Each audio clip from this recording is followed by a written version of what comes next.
না আমি এই মুহূর্তে পর্দা দেখেন আর আর পর্দা দেখতে চাই না, যথেষ্ট দেখেছেন। না অবভিয়াসলি আমি অনেক ভালো লাগছে, মানে সবসময় বরাবরই ভালো লাগে। তো কিছু জিনিস মিস করছি, আগে কিছু ফ্রেন্ডদেরকে মিস করছি, নাম বলতে পারছি না। তো তারা অনেকে দেশের বাইরে আছে, অনেকে দেশের মধ্যে আছে, তো তাদেরকে অনেক মিস করছি। কারণ শিল্পী তো আমরা একই জায়গায়, মানে একই ঘরের মধ্যেই থাকি, তো সেই ক্ষেত্রে কেউ দূরে চলে গেলে তাদেরকে মিস করতে হয়। সো আমি সেটা করছি। না আমি এই মুহূর্তে পর্দা দেখেন আর আর পর্দা দেখতে চাই না, যথেষ্ট দেখেছেন। একজন শিল্পী হিসেবে সমস্ত শিল্পীদেরকে নিয়ে ডিরেক্টরদেরকে উৎসাহ দিতে হবে। মেনলি আমাদেরকে মুভি করতে হবে, আমাদের এই চেহারা দেখায় লাভ নাই। মুভি যদি না করি, মানে এই চেহারা দেখায় কী লাভ আছে বলেন, কোনো লাভ নাই। সো আমাদেরকে মুভি করতে হবে, ডিরেক্টরদেরকে উৎসাহ দিতে হবে, ডিরেক্টরদের পাশাপাশি প্রডিউসারকে দিতে হবে। তারপর শিল্পীরা সুন্দর মতো করে পরিবেশন করতে হবে, যে আমরা সমস্ত শিল্পী মিলে সব ধরনের যার যার যে ধরনের ক্যারেক্টার যায় তাকে সেভাবে ক্যারেক্টার দিয়ে তাদেরকে কাজ করানো উচিত, আমি মনে করি। আমার জায়গাটা ক্লিয়ার না। ম্যাডাম ফুলি শোনেন, সবসময় একরকম থাকে না, পৃথিবীতে কোথাও নিয়ম নাই একটা টাইম স্ত্রী কোনো জায়গায় থাকে না। পৃথিবী দেখেন অনেক পরিবর্তনশীল, তো আমাদের বিস্তৃত পরিবর্তন হবে, এটা স্বাভাবিক, অস্বাভাবিক কিছু না। সেক্ষেত্রে আমি মনে করি যে যেটা আছে অবভিয়াসলি ভালো, খারাপ কি আছে বলেন।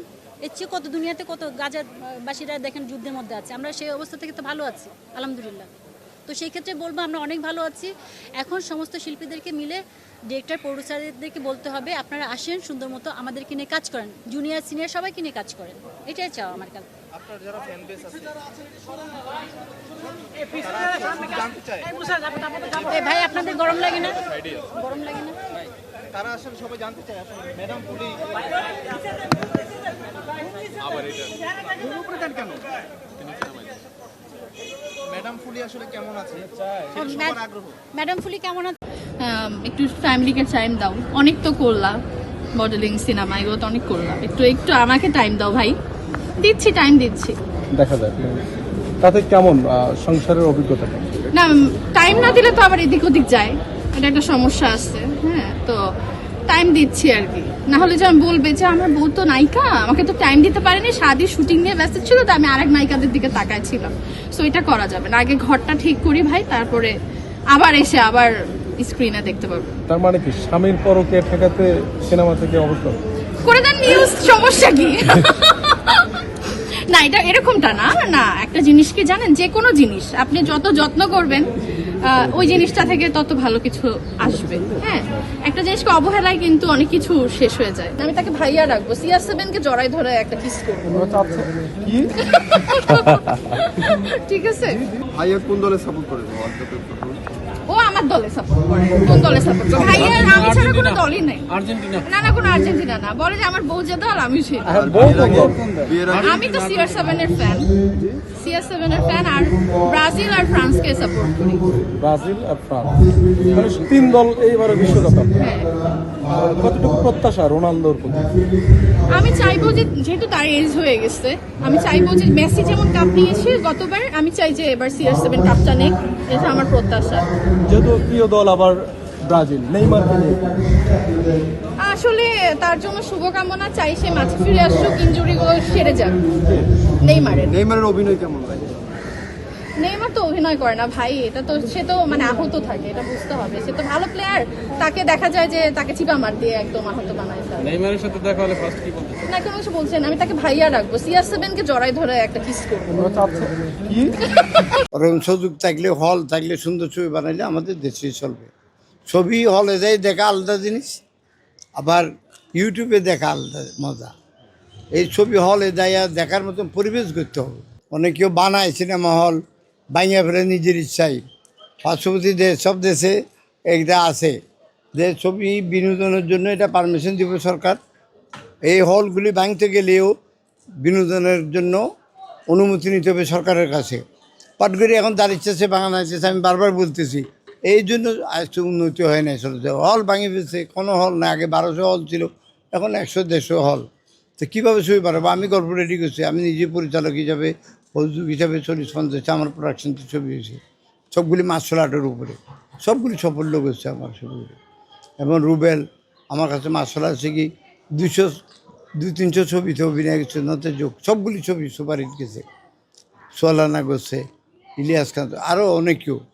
তো এগুলি মার্শাল আর্টটা ঠিকভাবে ব্যবহার করতে পারলে আমার মতে আবার ছবি সুদিন আসবে, এবং হল বানাইতে সরকার নজর দিতে হবে।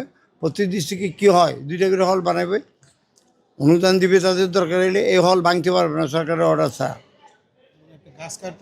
না, আসলে আমি দেখছিলাম বর্তমান বাংলাদেশের তরুণ প্রজন্ম তারা বাইরের দেশের মুভির প্রতি বেশি ঝুঁকছে, দেশের মুভির তো দেশে ছবি না বানালে ঝুঁকবে না। ছবি হচ্ছে কোথায়? শাকিব খান বছরে ওই সিনেমা হলে ছবি দিতে পারে, ঈদে এমনি আর ছবি শুক্রিমান আল্লাহ, শুক্রবার আল্লাহ দোয়া কবুল হয়। আলাদা 2 রাকাত ফজর নামাজের পরে আলাদা 2 রাকাত নামাজ পড়ছে। আল্লাহ, এত মানুষ আসবে, আল্লাহ তুমি আল্লাহ যাতে এই আজকে একটা সুষ্ঠু সুন্দর একটা গেট টুগেদার, এটা নির্বাচন কেন, আমার তো শিল্পীদেরকে সমিতিতে একটা ওরা সেবা দিবে, আর তো কিছু না। এখান থেকে তো কোনো ফিনান্সিয়ালি কিন্তু আমাদের ইনভলভমেন্ট নাই শিল্পী সমিতির। শিল্পী সমিতি একটি অরাজনৈতিক সংগঠন, অলাভজনক প্রতিষ্ঠান।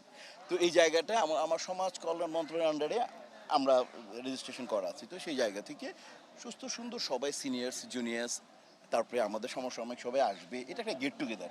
আপনারা আসবেন এবং আপনারা যে সুন্দরভাবে আসেন, সে সুন্দর পরিকল্পনা করা আছে। আমি অ্যাপেলেট বোর্ড, আমাদের কমিশন বোর্ড, তারপর হচ্ছে আমাদের যে ছিল শিল্পী সমিতির, আমি একজন সভাপতি হিসাবে এমডি মহোদয়, সব প্রশাসন সবার সাথে বসে দেখ সুন্দর না পরি। আপনারা বলেন তুলমূল, আপনারা বলেন ভাইয়ারা, আলহামদুলিল্লাহ না? তো দোয়া করবেন, যেহেতু আর শুক্রবার আল্লাহকে বলছি, আল্লাহ শুক্রবারের দোয়া কবুল হয়। আল্লাহ সুস্থ সুন্দর একটা মানে অবাধ নিরপেক্ষ দেখার মতো একটা নির্বাচন করে দেন, যাতে আমি সদর বলতে পারি প্রেসিডেন্ট 3বারের ছিল, 2বারের সেক্রেটারি, 2বারের ভাইস প্রেসিডেন্ট, সে নির্বাচন যখন দিয়ে গেছে সেটাও সুন্দরভাবে দিয়ে গেছে। আপনাদের নির্বাচনে অংশগ্রহণ করেননি, আপনি হ্যাঁ। নির্বাচন করছেন না, তো নির্বাচনের সেই ফিলটা কিংবা মিস করছেন কিনা? খানিকটা ওই আজকে আমি যখন গাড়িতে আসতেছি, তো আমার বললো যে আমার ড্রাইভার, আমার ভাগনা, তো বললো, সেলিম বলতেছে আমাকে, মামা এই জীবনের প্রথম অনেক বছর পর আমরা একটু দেরি করে বেরিয়েছি, কারণ আমি তো 6:30টায় নামাজ পড়ে বের হয়ে চলে আসতাম, কারণ সবসময় ক্যান্ডিডেট ছিলাম। তো আমি নামাজ পড়ার পরে চলে আসতাম, কারণ আমি নেতা, সবাই যাতে এসে দেখে আমি সবার আগে আসছি, এটা এই জন্য তখন করছি কি, ওই আজকে যদি একটু দেরি করে আসছি।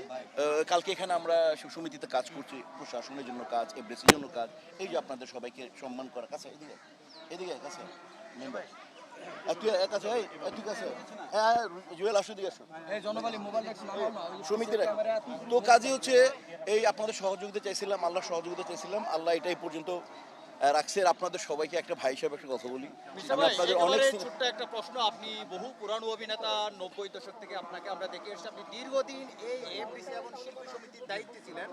এখন আপনি এই এফডিসি কে এবং চলচ্চিত্রকে আরো উন্নত জায়গায় কিভাবে দেখতে চান? আপনাদের কি পরিকল্পনা এবং পরামর্শ কি থাকবে নতুন কমিটির জন্য যারা দায়িত্বে আসবে? ভাইয়া, ও আচ্ছা, এইটা বুঝছি, এই আমি আপনি কি দেখতে, আচ্ছা সেটা হচ্ছে আমার পরিকল্পনা। দেখেন, শিল্পী সমিতি হচ্ছে কি ভাইয়া, শিল্পী সমিতিটা হচ্ছে, এটা আসলে বেসিক্যালি এটা হচ্ছে আর্টিস্ট স্টাডি রুম, এটা কিন্তু সমিতি না, আমরা বানাই ফেলতে। সমিতিটা আমাদের বেসিক্যালি রেজিস্ট্রেশন, এটা আর্টিস্ট স্টাডি রুম হিসাবে, ঠিক আছে ভাইয়া?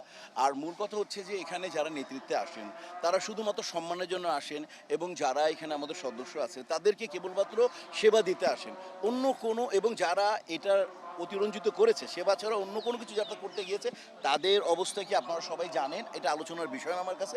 বাট আর এখানে যারা সেবা দিয়েছে, শ্রদ্ধেয় নায়করাজ রাজ্জাক সাহেব, শ্রদ্ধেয় আহমেদ শরীফ সাহেব, প্রতিষ্ঠাতা সভাপতি এবং প্রতিষ্ঠাতা সাধারণ সম্পাদক।